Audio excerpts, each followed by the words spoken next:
Good morning, President Trump. My name is Rachel Janine McCall, Rachel Janine Venta Biarchi Fraga, Rachel Biarchi Guevara. Since I can't use Truth Social because they won't let me load anything, because they are illegally frauding communications to the President of the United States through Eastern Oregon illegal configuration, which is why I think they keep stealing my phones, because Elon Musk is a disgusting human. He stinks. Anyway, I want to discuss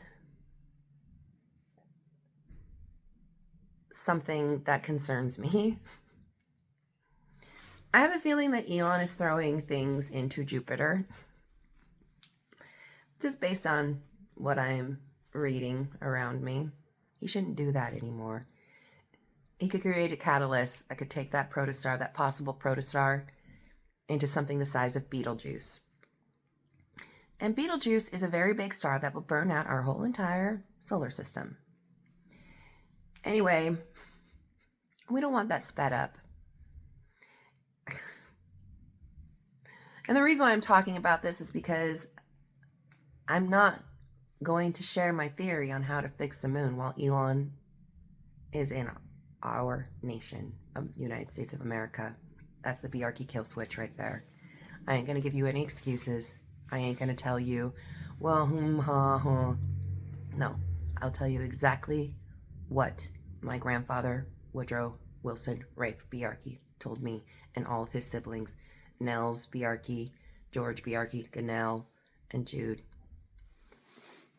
If he's involved, if any Muskegees, Muscovites are involved,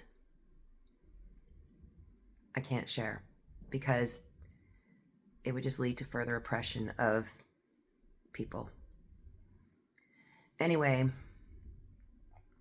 so I'm going to talk about something else that concerns me, and I've already discussed Jupiter. Now, if you were to take a look at the size of Jupiter and quantify that into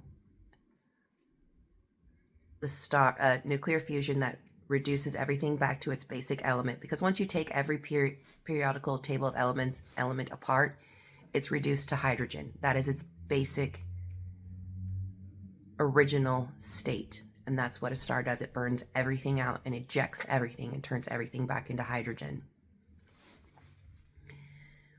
And so you could probably determine the size that Jupiter will be based on that formula. I want to take a look at Neptune, which is another gas giant about a little less than 19 times smaller than Jupiter itself. Now, that is what I think is about the size of our star. The sun started off. And we could probably determine that based on that formula as well, based on its size, the gravity, and then reduce it down to its basic element of hydrogen once everything is burned out, once the nuclear fusion occurs.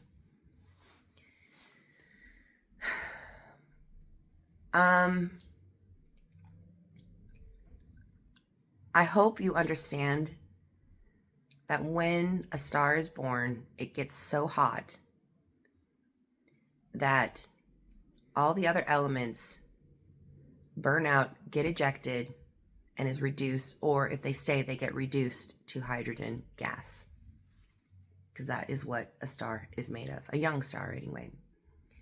And a nebula, we know that nebulas, and what nebula is a pre-protostar, because we've never seen the actual birth of a star in our lifetime. Pre-protostar, so let's take a look at the stuff that is ejected when a star is born.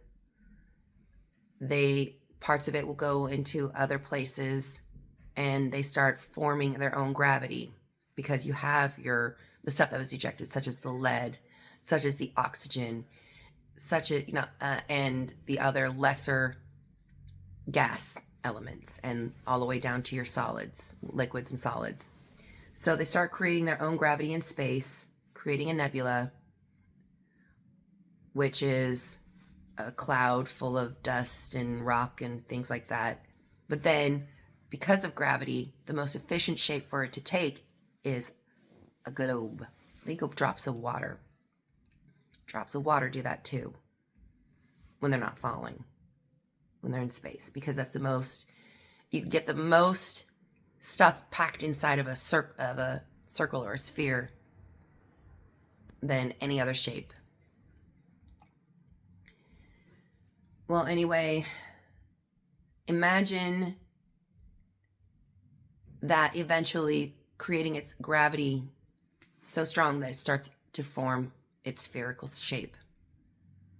Now, it stays that way for a while until it gathers enough particles, such as asteroids and comets and things like that, like Jupiter does for us, because it's our solar system's bodyguard, because it has the greatest gravity in our solar system.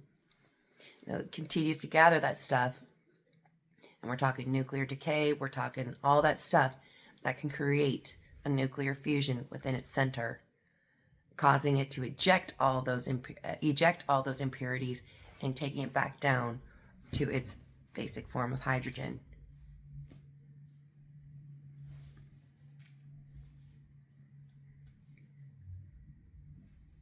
The Bjarkis always thought those were just gas giants that would eventually crystallize or mineralize in its center. Based on what I'm seeing and observing, is that I honestly think that planets themselves are what is known as brown dwarfs, which is a dead star, which is what is left over once a star dies and it compacts itself so heavily. Because how a star dies is, okay, think of a bounce house, the kids playing it. Now imagine one so full of people that it creates its own gravity and they bounce off of each other. But instead of, staying separate, let's behave like a particle, like a hydrogen particle, and they fuse together, which is known as nuclear fusion, to create the next step in the periodical table of elements, which is hydrogen.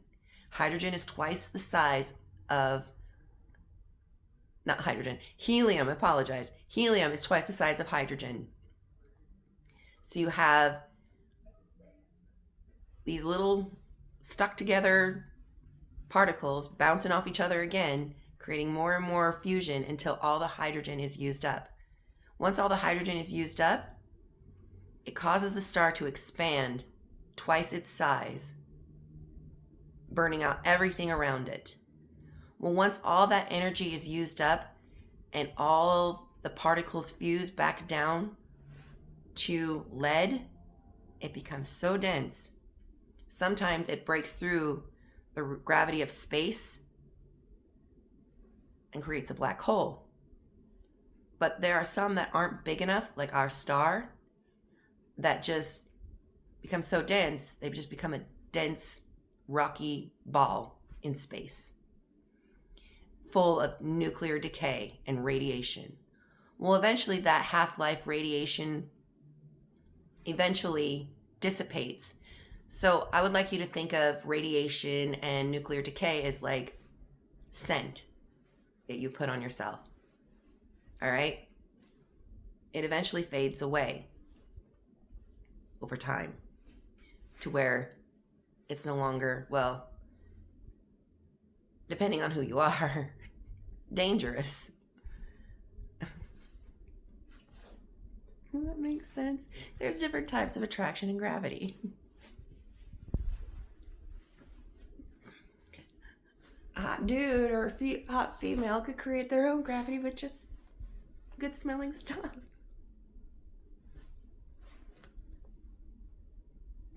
Anyway, sorry, it's how I handle stress. Anyway, they become more stable for life to exist on it. So let's say we have a foreign body hit it, introducing new life, and it's able to start creating an atmosphere and so on and so forth that's close enough to another star to have enough warmth to cause the nuclear reaction for oxygen and hydrogen to come together and create water and so on and so forth.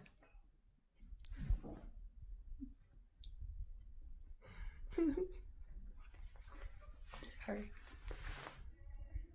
So we might be living on a dead star that got crashed into, which we know we did because that's what created our moon. And